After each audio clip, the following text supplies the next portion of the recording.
My name is Dungca, and this is the sliding filament theory presentation. Starting off the theory, action potential travels down the axon terminal. Along with action potential, calcium also flows down the axon terminal. When this occurs, the synaptic vesicles release acetylcholine into the synaptic cleft. Along with this, the acetylcholine starts to bind to the receptors on the motor plate of the muscle fiber. Then, after acetylcholine binds to the receptors of the motor end plate, sodium then moves across the sarcolemma to depolarize the muscle fiber. Along with this, action potential returns to travel across the sarcolemma and then moves into the T tubule.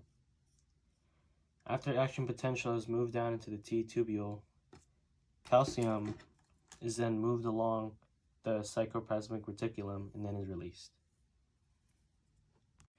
After calcium is released from the sarcoplasmic reticulum, the calcium then goes on to the actin where it can bind to the troponin.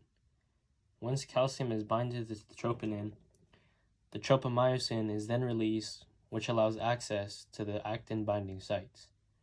Once the actin binding sites are exposed, the head of the myosin can then attach itself onto the binding site.